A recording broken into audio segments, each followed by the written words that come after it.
Parshat stories is that one way that you can confirm that the Torah is divine is that if you study the parasha at the time that you're supposed to study it, meaning the week that the parasha is given, you're guaranteed to find something that's relevant not only to the world situation today, but also something that's relevant to your life, specifically in the parasha. One thing that was interesting that I got as a chidush today is that Chazal says, in this week's Parashat Truma, we get instructions from Hashem of different kelim, different tools that we're going to use for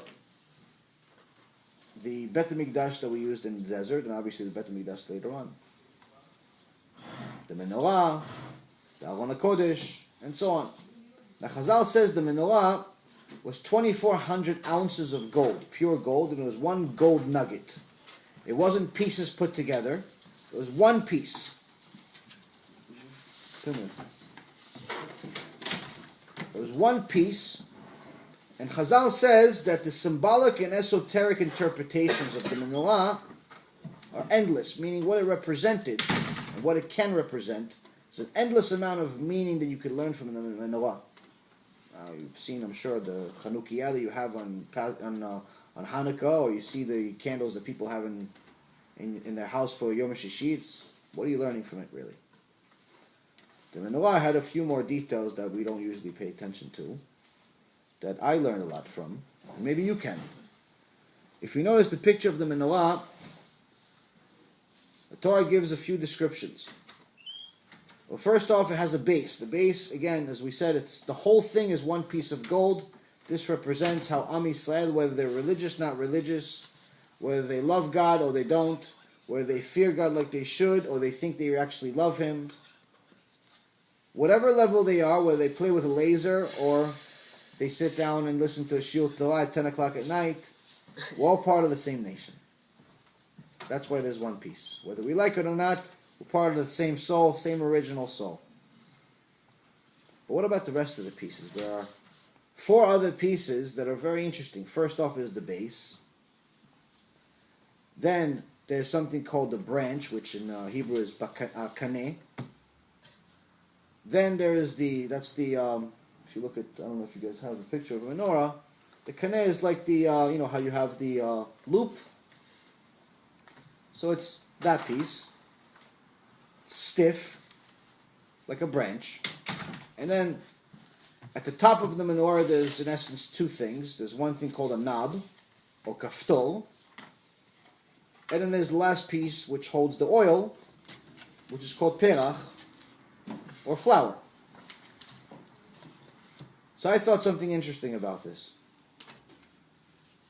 The base is like this world. All of us are a product of this world. Someone's religious, not religious, Baal Tshuva, from birth, Hasidish, Ashkenazi, Sephardic, Yemenite, all byproducts of the world, just like you have all of these kaneh, all of these branches coming out of this base. The branch that comes out of it, for the most part, is Am Kshei Oref, stubborn nation. We're stubborn, we're stiff, just like the branch. The knob, what else has a knob? A door. The knob is the kiruv people. The knob is the rabbis.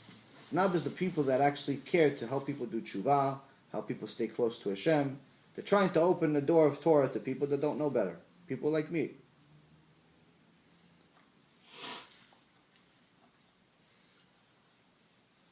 And the flour is the byproduct. It's the outcome. It's what happens to the branch. A branch, strong, but it's useless.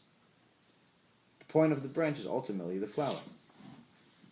Every one of us is a byproduct of this world. Every one of us is going to have our own life, have our own decisions, have our own ambitions.